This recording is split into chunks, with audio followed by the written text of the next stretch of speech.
Welcome to Massey Dialogue. Bienvenue, Kwe. My name is Nathalie Des Rosiers, and I'm the principal of Massey College. It's my great privilege and pleasure to have you to talk about mathematics today. So first, I want to acknowledge that Massey College is built on Indigenous lands, the lands of the Huron-Wendat, the Seneca, and it is a treaty land of the Mississaugas of the Credit. I want to acknowledge our duty of stewardship toward this land and the great privilege that we have to continue to do our work here. The idea behind this dialogue is to celebrate mathematics. Now, some people will cringe at this, having PTSD from their years of schooling, but I want to encourage you to reflect on the importance of mathematics in understanding of our world. That's the theme of today's dialogue.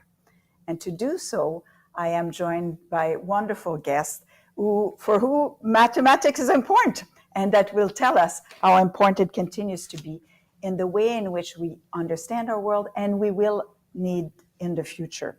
First, Arvind Gupta, professor of computer science at University of Toronto, served as president and vice chancellor of UBC, scientific director of MITAX.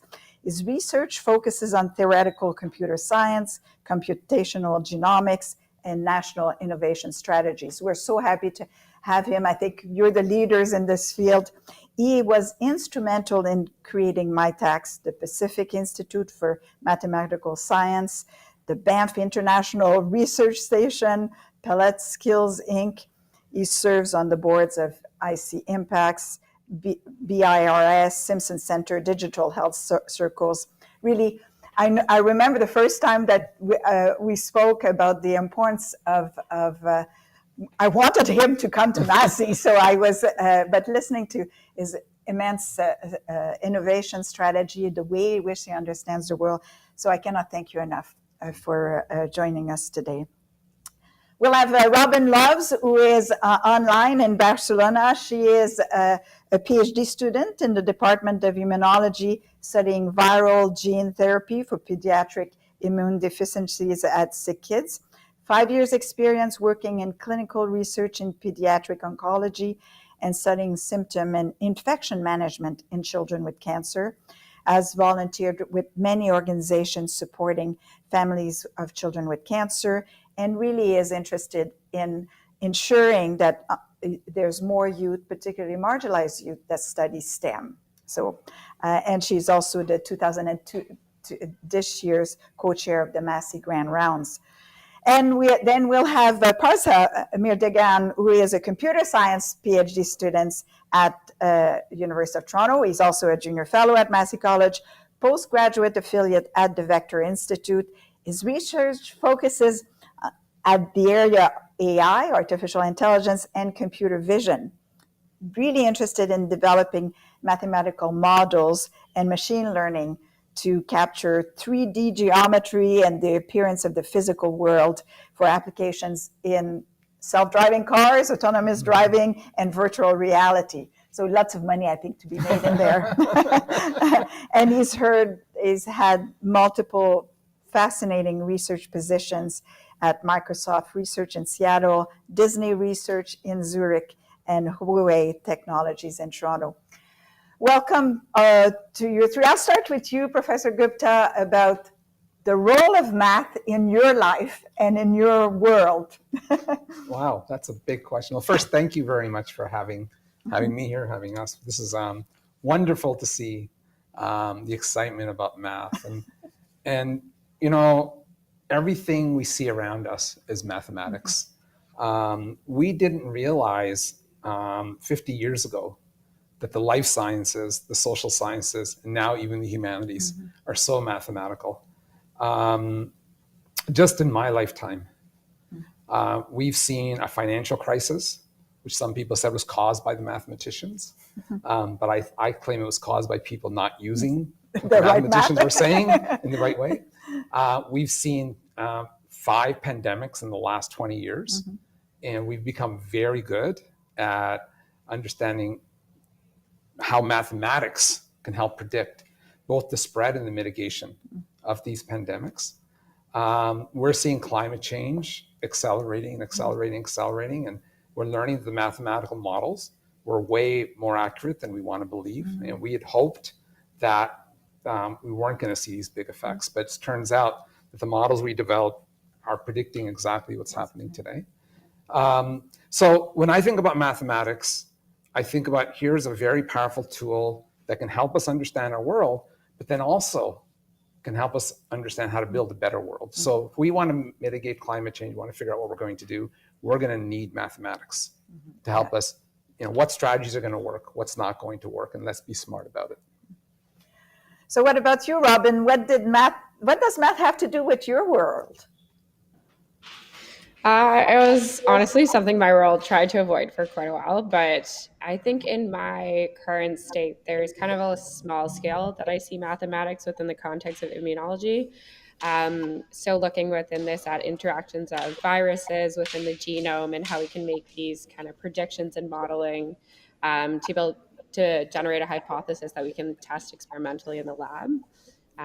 So that's kind of the smaller side of how mathematics can be used within biological sciences. But then also on the clinical side, kind of on a larger scale, we can use mathematics to talk about predictions, talk about different risk modeling for patients when they come in with different factors or different conditions, looking at outcomes in terms of mortality, infection, or anything like that. So also helping us to kind of make bigger improvements to the way we care for people and kind of our healthcare system as a whole.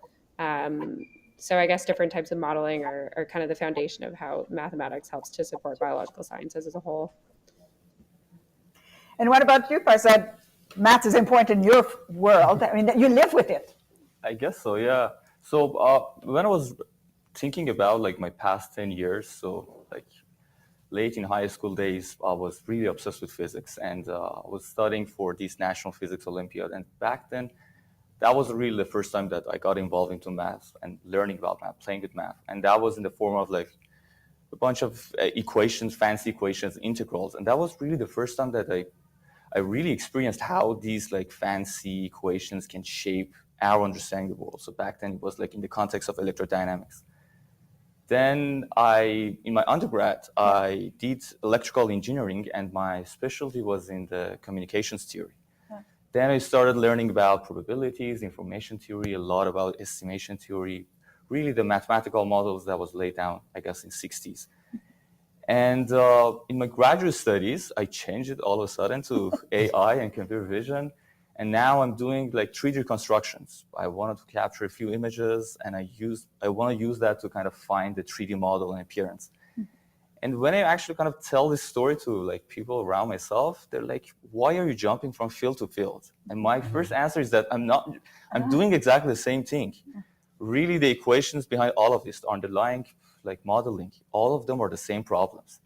Let me give you an example. Like the very first problem, the very first project that was involved in my graduate studies, it was about using light sources and projectors to kind of project some kind of coded light into the scene, and then use those captured images to kind of get the 3D geometry.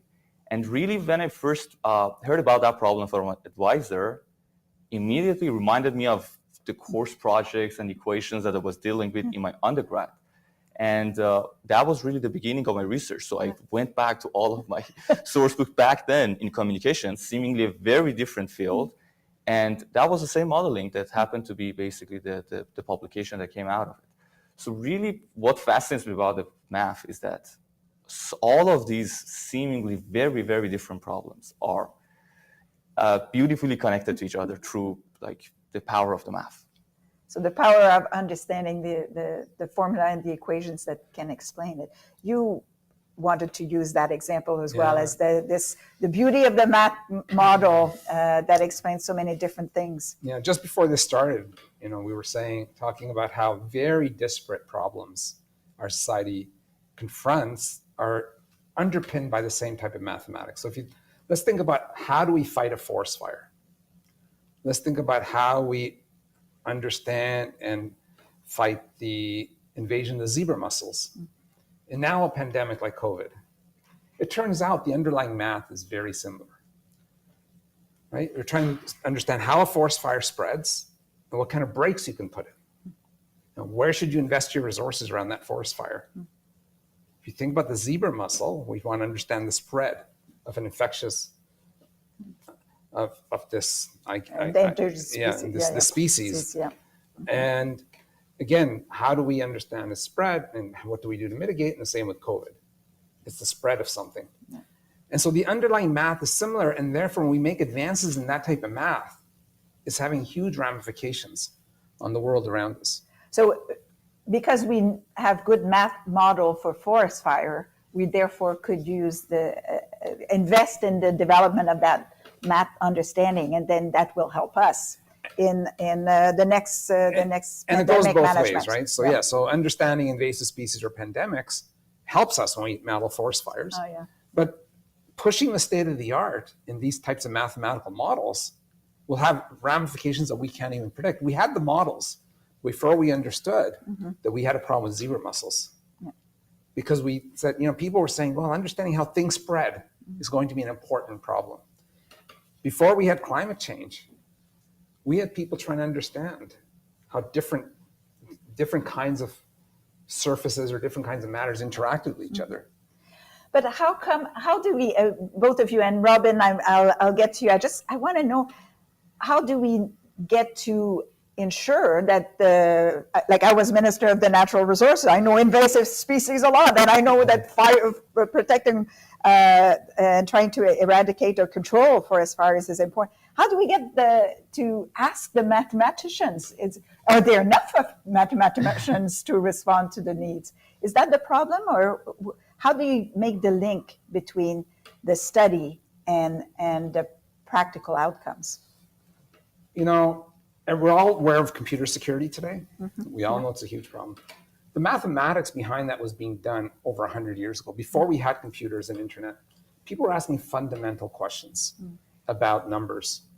You've heard of Ramanujan, maybe you've heard of Hardy. These people are doing the kinds of mathematics that today allow us to protect ourselves. So one of the things we should be careful about is not chasing the latest bauble of technology, but asking ourselves fundamental questions. If we answer fundamental questions, that will have ramifications for our lives. Okay. We don't always know which pieces of math will be useful, but mathematicians are always looking for the beauty of math. What is the beautiful questions we can ask? And if you answer beautiful questions in math, I guarantee sooner or later we will need those answers for the society around us. So, Parsa, the idea then is to return to pure math in a way, to go back to as you did, you're going back to your work in undergrad to develop your graduate experience. Any other examples of that sort of, it's almost involving us in wanting more theoretical mathematicians, no? Exactly. So I think 2 points here I wanted to mention. One is that we used to have like pure mathematicians. They were actually kind of passionate about like posing very fundamental problems without really thinking about like the direct impact of it. So they would actually pose the questions, they would answer it. We still have a lot of unresolved questions that was laid back in 1900 with huge prizes for anyone who wants to solve it. But then we started actually kind of experiencing the benefit of these mathematical models in our everyday life. So we see it in machine learning, we see it in any sort of like modeling, forecasting, prediction tasks that we have in everyday life. And somehow these like people who kind of start getting into these practical fields, they become some sort of applied mathematician.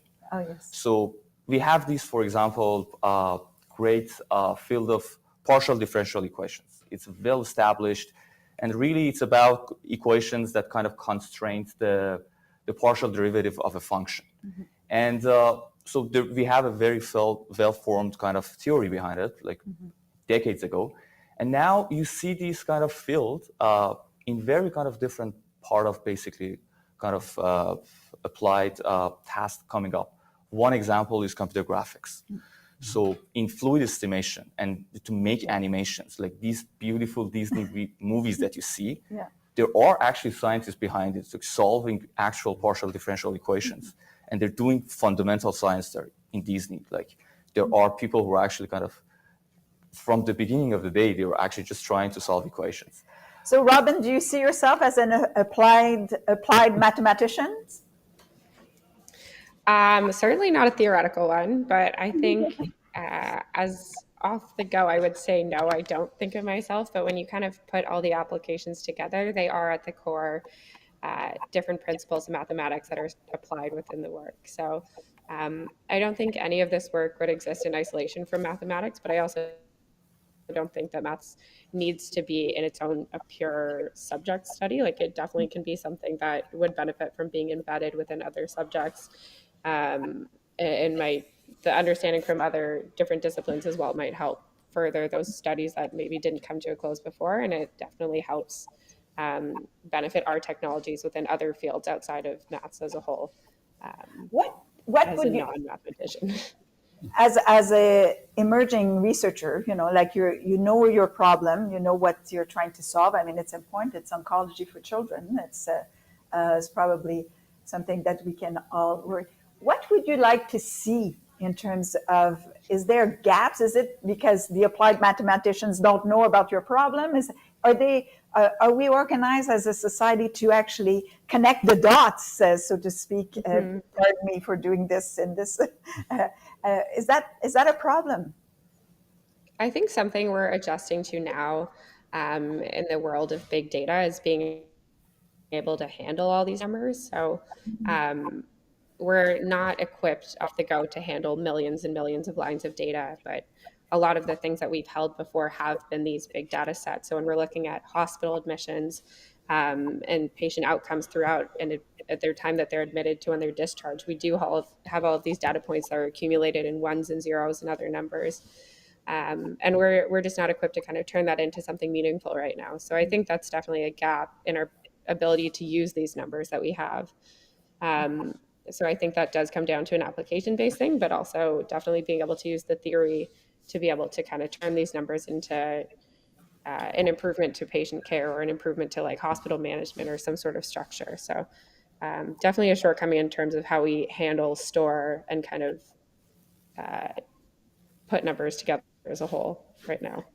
So, yes, go ahead. One thing that maybe Robyn would find interesting, we've now hired, I think, 2 professors between the Faculty of Medicine and the Department of Computer Science. I think there's plans to hire more.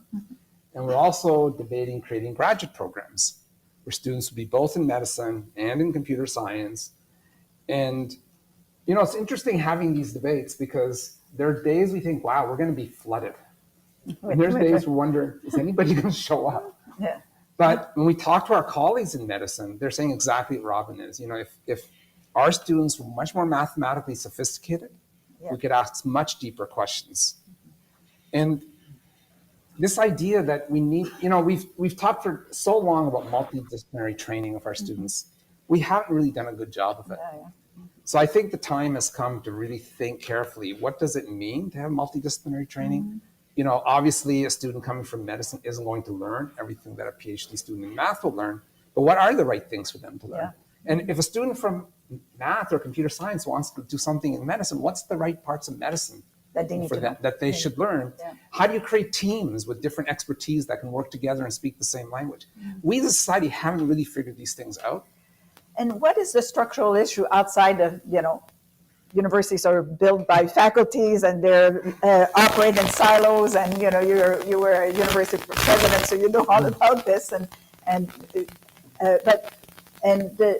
But what I hear you say is that it's even more that there may be a lack of capacity within different researchers to appreciate the role that math could do for them. So does that kind of raise a little bit the famous issue as how do you teach math? Well, and it's also a chicken and egg because we don't have that many people trained at the intersection of these 2 disciplines that are both huge and very far apart. We haven't trained people in the intersections. We need to start doing that training, but then you have to start thinking, what is the way to do that training properly? And again, will people show up? I mean, it's an interesting question when you make a proposal in the university and they say, how many students do you expect? And so one day you think 5, and next day you need a mathematical model to do this, and you should get it. But I think this is the future, whether we're talking about geography or public health, all these areas, the mathematization in these areas. And I think the computational models or realization of underlying mathematics, the way we instantiate it. How do we actually start training people in the right way? And unfortunately, there are disciplines where students went because they didn't want to do that. And so we have to also get over that hurdle. What happens if someone thinks math is so hard that, I went way over on this part of the university where I thought there'd be less math, and now you're telling me, you should learn some math.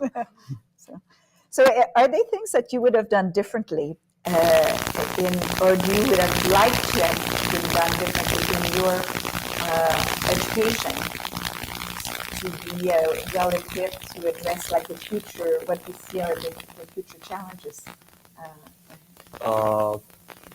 Going back to my, I guess, early days in undergrad, I guess one thing that I think wasn't really appreciated, and I guess as part of what Professor Gupta mentioned, is that you don't really appreciate the benefit of these models, and you think about why am I doing this?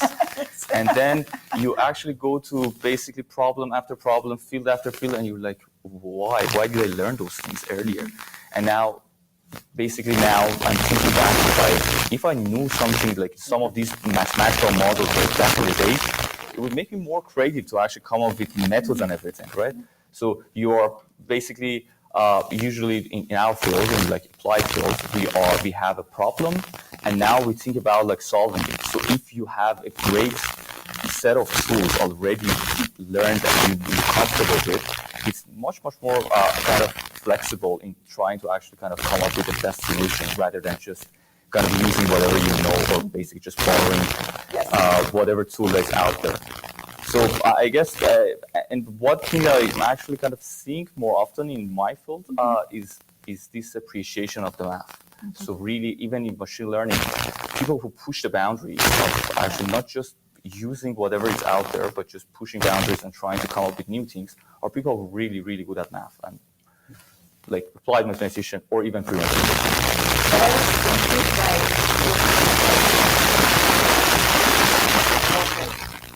Artistry, of creativity, and the power of the image, and the power.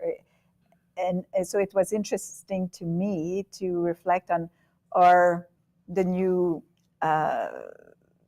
artists at Disney. Are they applied mathematicians in a way, or should they be? Or is there something there that you can even engage with the arts world to say, listen, you need to know a little bit more, and you will be more creative, and you will be actually more performing as a Disney anime producers. I think we're coming to a time where we can open it up to the audience for questions. Don't forget, you have to use the mic so that everyone can hear you, both in here, but also on our audience on YouTube. Go ahead. Maybe introduce yourself briefly. Thank you very much for coming here and talking to us about the importance of math. My name is Giancarlo. I am a junior fellow at Massey College studying global affairs. Talked a little bit about math in different disciplines, looking at medicine, looking at machine learning, Disney. One thing that I'd be curious as a global affairs student is the role of math in politics and the role of math in global affairs, something that we see in the news a lot. Wondering if you could comment a little bit about. So I have a challenge for you. What is the best voting system out there? I would argue ranked choice voting. Okay. So there's a theorem in mathematics that there is no perfect voting system. They've shown that any voting system, you can come up with a scenario in which the wrong person wins the election. And that's a very interesting observation, right? I mean, obviously what Putin's doing in Ukraine, okay, that's not real choice, but in ranked choice, you can get, the compromise candidate, and people will say, well, the compromise candidate is not the right candidate for this particular instance where we need someone to make decisions. So, in something as simple as voting, unclear what voting system you should have at any given time for the reality around you. And what could be more fundamental in global affairs than voting? But, people have studied the interaction of countries. And so the interaction of countries is like a social network. And there's a lot of work on modeling social networks and how social networks behave. And So people have tried to use that kind of theory on how countries behave and how they relate to each other. People have looked at, can we predict where the next wars will happen based on the types of interactions that are going on? Not a perfect field, I have to admit. But how come it's not perfect? Would be my question, because I mean, we've been trying to have a voting system for now almost 250, maybe 300 years, maybe longer than that. No. How could mathematics? You haven't solved it yet.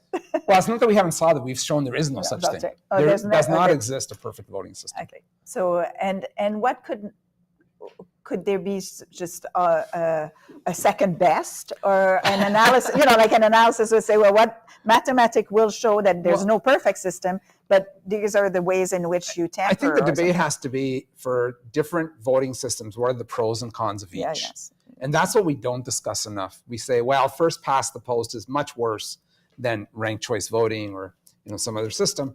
We should really say to ourselves, here's the pros and cons of each system, so we can make an informed choice, and then live with the fact that there's going to be some negative outcomes. Any questions? Yes, go ahead. Hi, thank you all very much. I'm Patrick. I'm a junior fellow here, and I do philosophy of physics. And so something that I'm interested in is, so it was mentioned, for instance, that we don't know in advance what kinds of mathematics are going to be useful for modeling and things like that, and that seems overwhelmingly true. But something that's interesting is that in a lot of the kinds of models that are used for most applied contexts, you actually rely on very common kinds of math across the different models, right?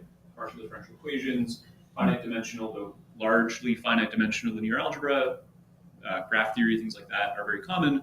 Whereas there's like these huge, massive areas of math that are conceptually very different and require very different intuitions to navigate. And those seem completely irrelevant for most kinds of modeling practices, things like number theory, excluding cryptography and stuff like that, or algebraic geometry. Like there's all these different areas of math that don't seem obviously applied in very many contexts. At least for my lack of knowledge, they don't seem obviously applied in many instances. So I guess maybe you could speak to why certain kinds of mathematics seem way more immediately useful for modeling such a wide range of different things. Parsa, do you want to take a crack, and then we'll get to The question actually reminded me of a project that's actually coming out of our group. It's about using a very, very old mathematical models that apparently no one was kind of appreciating the benefit. And it's so the guy who actually kind of publishing the paper, which is going to actually come out soon.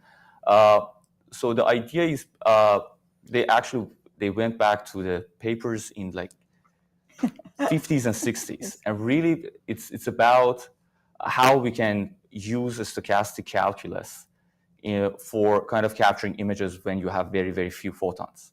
And really the math behind it, it's actually called martingale. It's about a betting strategy that people came up with in South France in 1800s.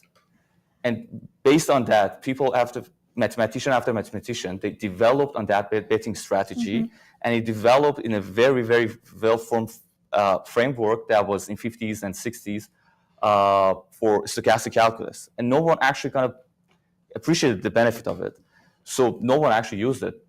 And you're right, there are actually areas of the math that people are still not quite sure about it. And really that's I guess, going back to the previous question that you asked, here is the benefit of actually collaborating with different type of people. Hopefully everyone actually kind of touched a little bit of these mathematical models, and now the benefit of collaborating with people is to kind of tell you that, have you looked at that particular problem? And I guess. So it's like, in a way, in every discipline, there's always hidden aspects where there's some fads and fashions in the development of many disciplines, where people reproduce themselves through their, PhD students, and sometimes areas get forgotten. So is that would you say there are fads or fashions in math, Dr. Gupta? Well, there's definitely fads and fashions, but I was just talking to a colleague at MIT, and one of my students asked her, which part of math should I learn? And she said, every type of math I've learned, I've eventually found useful. So it's not what should I learn? You should just learn math and eventually it'll be useful. But I'm going to push back. So when I did my PhD, there was this whole area of logic called constructive logics and mapping to proof theoretic ordinals. And people were like, well, it's kind of a cute thing. And we found that it was extremely useful for an area of computer science that nobody expected. If that whole area had not been developed, we would have had to first develop that area so we could construct certain types of algorithms. So I don't really buy this argument that algebraic topology is not useful. In fact, I was just talking to somebody who said that there's a whole part of data science that turns out the theorems of algebraic topology might be what we need. So again, you want to ask yourself beautiful questions and get beautiful answers. You can't predict when it will be useful. And maybe some parts will never be useful, it just turns out. But boy, if we hadn't done that, all the parts that we're using would never have been done. That's true. So I know that there's online questions. So this is from Sharia Gupta. I see the world as a game of chance where everything can be described as a probability density function. How can we use math in our day-to-day lives to make better research, career, personal decisions even? Okay, let's dig in. It's a very interesting problem. Let's start with the easy one, better career decisions. Okay, career decisions, I guess the first time that I was exposed with logic, it was, very early days, like early teenage days. I learned about the very basic elements of logic, like proof by contradiction, proof by counterexample in the context of geometry and linear algebra. And I remember it fascinated me that much that I basically, when I was involved in a kind of argument with my parents, I would use that. I was like, proof by contradiction is strong. And now basically, even going back to like a few years ago when I started actually learning about optimization in the context of machine learning much more, you see those elements, like those elements, like we have this optimization algorithm, a stochastic gradient descent. So it says that it has an element of gradient descent. That means that you got to take step by step toward the right direction. And then it should be stochastic. You don't want it to actually kind of stick to a local optimal. You want to explore around yourself. This is also a phenomenon that's called exploration, exploitation. So you want to explore enough, but you also want it to actually exploit. Every time that basically I'm thinking about like taking a decision, I'm like, okay, so I got to actually take a move toward the right direction, but also I don't want to kind of narrow my perspective to this kind of direction. I want to do some stochastic steps as well. So that's good for Massey. So Robyn, what about you? Does math help you in making decisions of career or research or even personal? And you're a sports too. Yeah. Does it help you in sport? Does math help in sports? I think math is very applied in sports. You think a lot about kind of power applications, but I think it's coming from a very physical state, like a physics standpoint when you're doing that. But there certainly is a lot of math in kind of optimizing sport and optimizing performance for sure, which was really interesting to think about, and definitely a more applied version of math, again, not to separate it from other fields. I think from a career standpoint, not that I'm in any position to be handing out career advice or decision-making advice at all. But I think the bottom line is that math makes us more efficient in our abilities to model and predict, but also to simplify our choices and to simplify the information we have in front of us. It's something that's universal, that's well understood within the realms of what we know so far, but it's something that I think if you want to know a little bit more within where you are, or to be able to kind of figure out your next steps, it's useful in terms of streamlining, I think.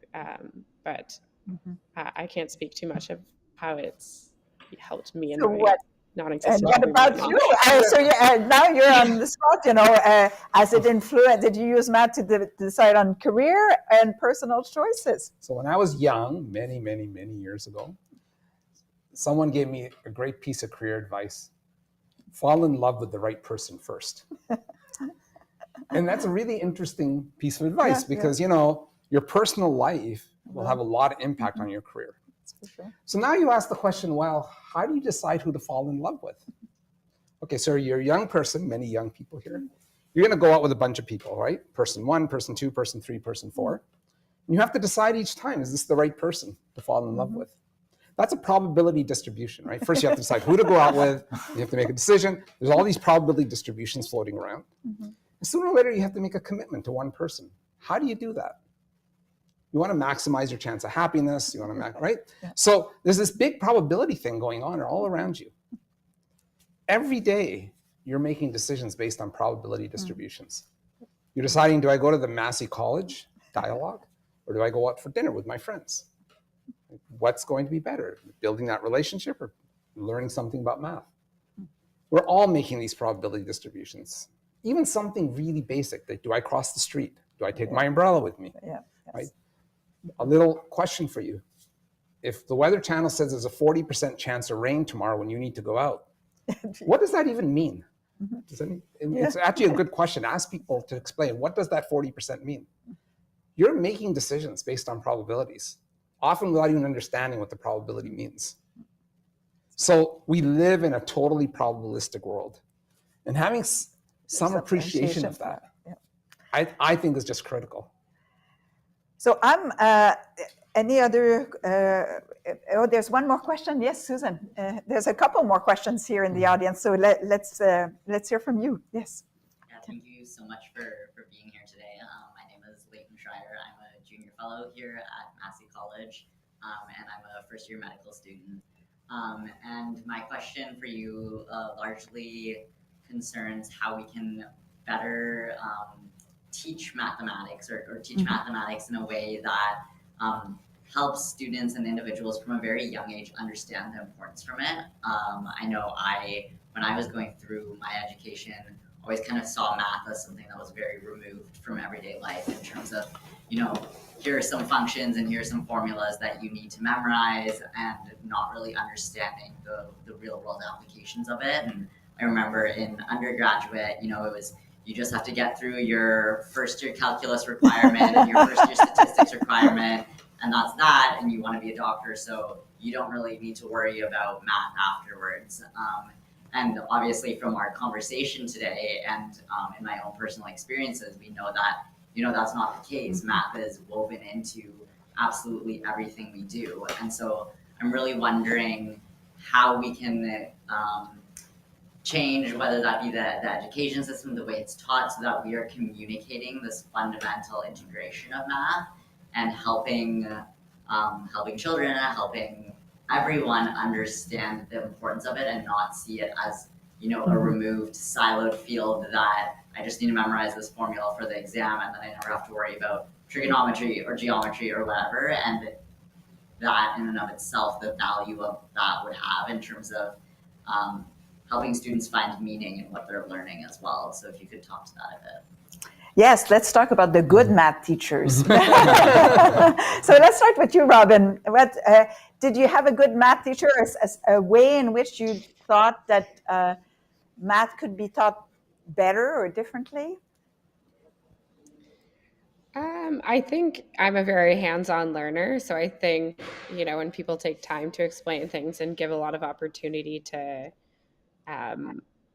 try math, but also give room to make mistakes in math, because I absolutely did. But I think a lot of, Leighton's question, you kind of answered it a bit yourself. We're losing you. We're losing. So I'm going to go to what about a good math teaching that you experience? I guess the best math teacher that I had was people who kind of put the tools and the algorithms that we want to learn into context. So like start the lecture with basically saying that, okay, we want to solve this problem. Like that kind of motivates everyone. Why are we doing this? So now that we have a question, we want to solve it, then everyone would be basically curious to see how we can solve this seemingly kind of interesting problem. Yeah. So putting into the context is going to actually help a lot for people to kind of get into, appreciate what it's going to be, the tool that we learn. And did you experience that as a student? Were there math teachers that kind of caught your imagination?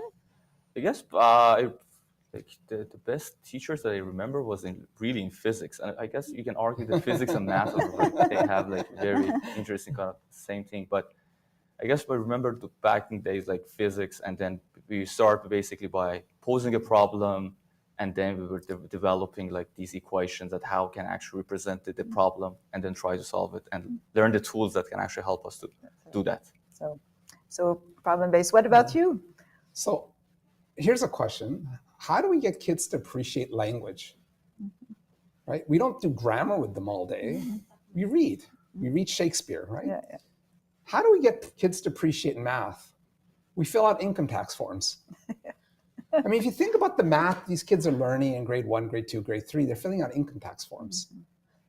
So here's something that you can all do, whether you have math or not. If you have kids, I really recommend it.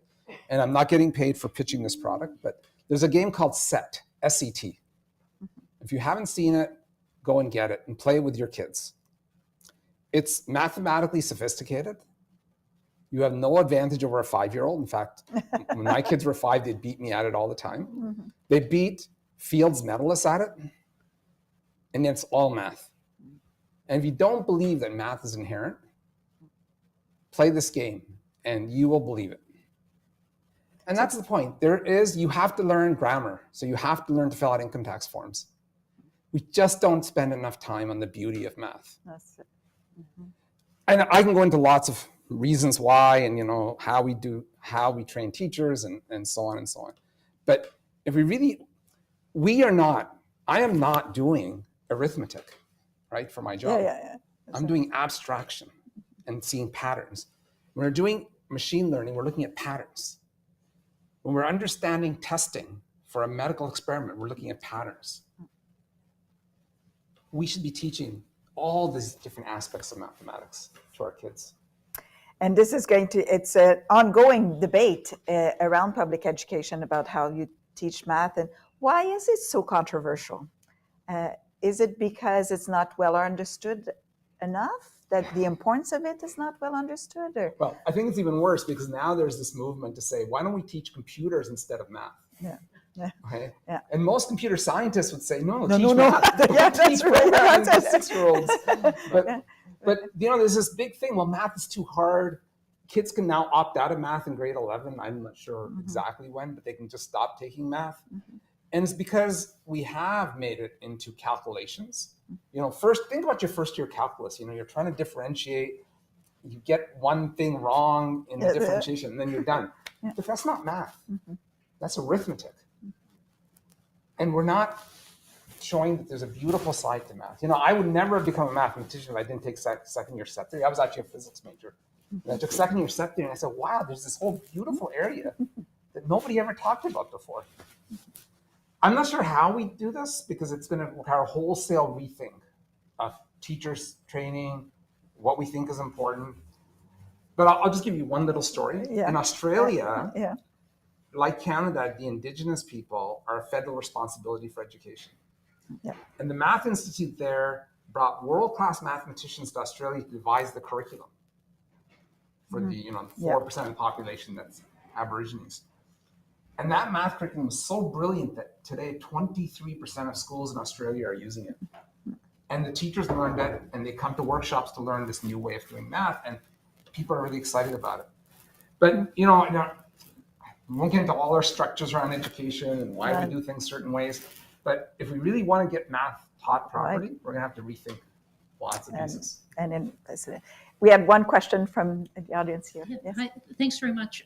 My name is Susanna. I'm also a junior fellow here. I'm doing my PhD in electrical engineering, and my question was actually quite similar. I think you've already answered parts of it, but I'm specifically curious about you've alluded to this a couple times, the just fear that a lot of people experience around math and what it is compared. My first year engineering courses, I know people who had no interest in and done badly in high school English, but they didn't seem to have the same fear around that the people who had done badly in high school math have around that. Is it just a matter of the sort of curriculum structure you're talking about, or is there just something about how we think about math socially that makes people so traumatized by it sometimes? Yeah, have we emphasized too much the fear of math? Have we made it almost an acceptable disease that and people kind of fall into that trap? Or a matter of pride. Yeah. Oh, but that's the reverse. Is that because I'm good at math, I'm smarter, and if you're not, you're not. So there's a whole social structure around that. We should talk about that. So how do you know what when people are afraid of math, what are they afraid of? Afraid of failure? Afraid of what do you think? I guess my personal experience, like looking at people around myself, I guess the core reason that I've seen is low exposure. So the more exposure you get with math, you get more comfortable with it. I'm one of those guys who doesn't believe in like being super smart or like genius. It's all about hard working, like getting exposure, trying to get comfortable with it. And when you start basically getting step by step, like getting exposure, not being intimidated by it, like going at a core lecture, like being basically bombarded with a lot of equations and everything, it's easy to get scared. Like you said, oh, this is not my word. I don't want to be a mathematician. And you think of math as something that's how people are doing it. But the more exposure you get, I guess, you get more comfortable, more confident. And then when you're more confident, you start actually kind of learning faster and faster. It's like everything else, you could be intimidated by a piano piece, but if you take one measure by measure, you're going to get it. But we do this in a harsh way, right? If you piano and you push the wrong key, you say, well, overall, it still sounded good. You make a grammatical error, well, we understand it's the deeper idea. You make an arithmetic error, and people just put a big X. There's this harshness to the way we do math, which I don't think, if somebody understands a whole bunch of deeper concepts and made a mistake somewhere, we should appreciate the fact they got the concepts. But for whatever reason, it's this black and white world. People think of math as a black and white world. I don't think that's a healthy way of seeing it.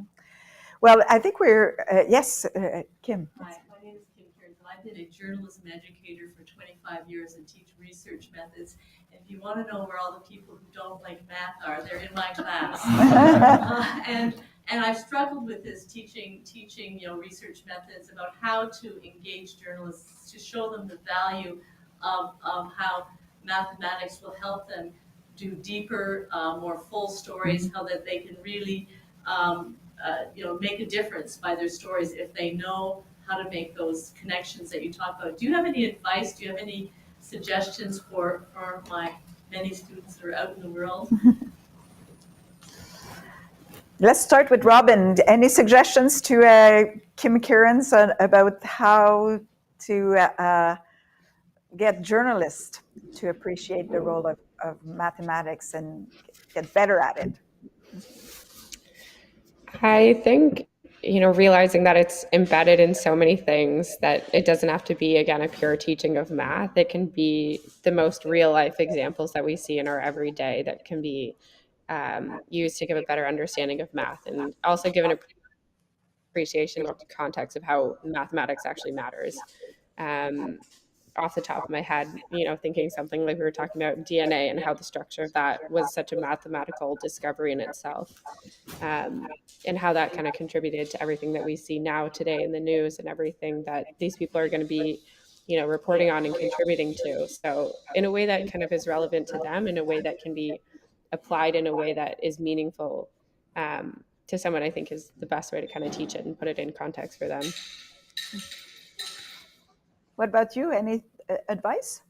I guess to me, journalists have this kind of access to this source amount of data. So it's just, it's incredible to actually think about like how data analysis in the field of journalism can actually help you to kind of understand the data and kind of make story out of it, like trying to understand what's happening out there.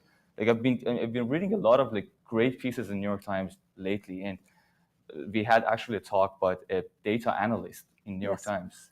The guy was in machine learning, and then switched, actually kind of starting to do data analytics on data, and now he's like semi-journalist, semi-computer scientist, and it's great to actually think about like how you can actually kind of use these mathematical models to understand the data that journalists deal with. And it's interesting because today, as I was introducing the different journalists that we have for this year at Massey, one of them is a data analyst. And she won 2 prizes because she was able to uncover Exactly, the rate of COVID in jails and the way in which the reporting of violence in schools was flawed, and it was because of an analysis of the data that she could actually get deeper in it. So those are good models to emulate. What any advice that you would have? One thing I think that we have to meet in the middle, and too many of my colleagues say, well, I'm not interested in communicating what I do to the rest of the world. And I think that's a real shame. It's a huge lost opportunity.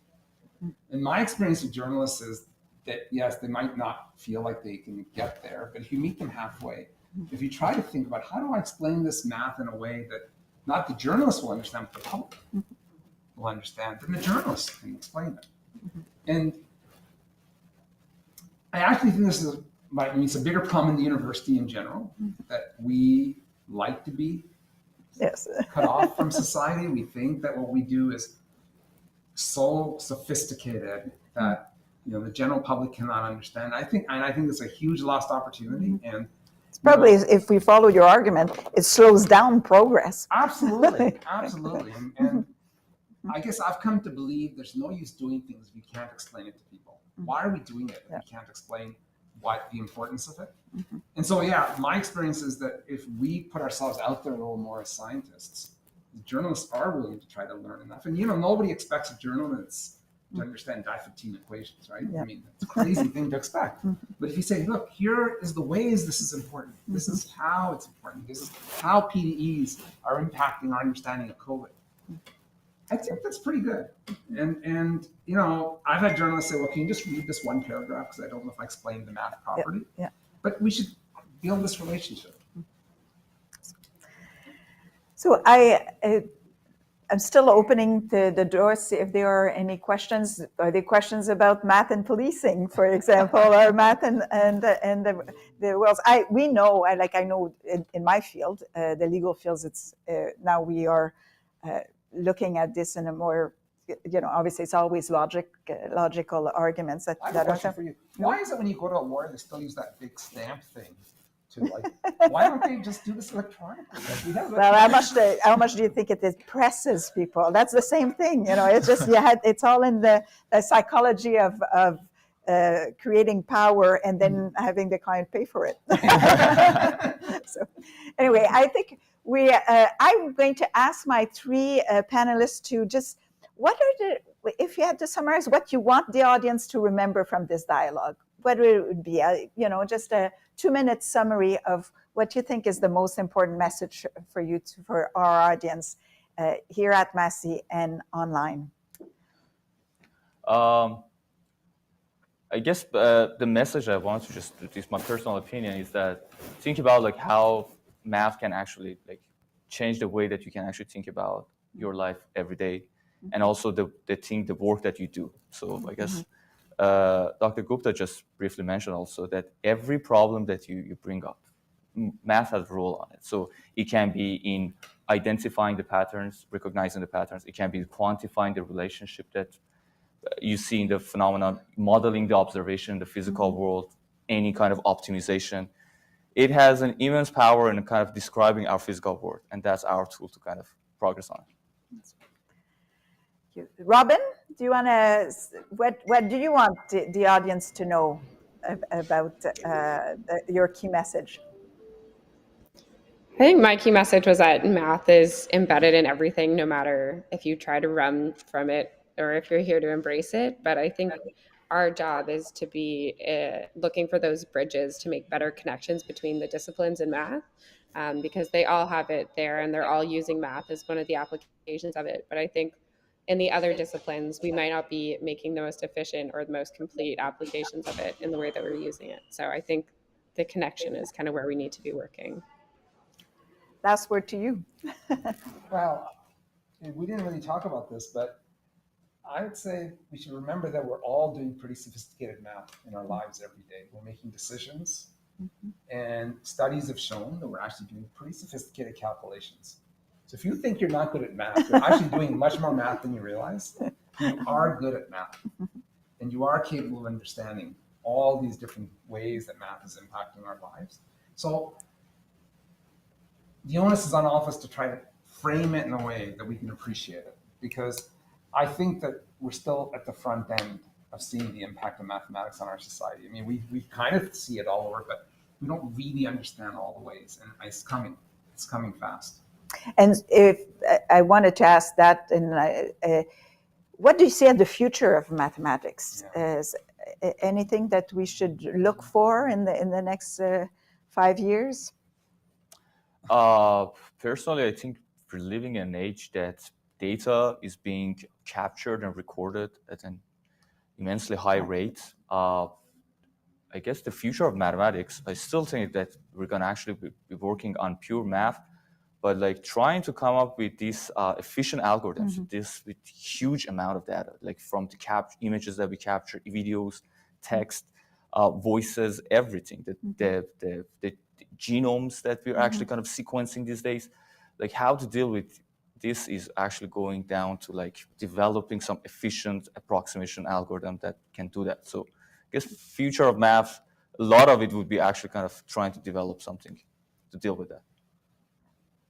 Yeah, I would say that we shouldn't fall into the trap of believing we've already solved. We have all the math we need. So many people say to me, well, why do we keep investing in math? Don't we have it all already? And I don't think that's how the world can work. We have to remember the fundamental sciences drive so much of what gives us a better society. And if we forget that, we do it at our own peril. Because, science can be used for good, it can be used for evil. But if we kind of remember the bigger picture, why we're doing things, I think that helps us stay on the right track. To always say, let's do the science that makes a better world for us. Well, on this wise ending, let me say thank our guest. We were doing this to tame mathematics, to celebrate fundamental research, and to celebrate all of the ways in which our junior fellows are reflecting on the role of math in their own discipline. So thank you very much, all of you, for being part of it, and we'll continue to calculate. Thank you. Thanks a lot.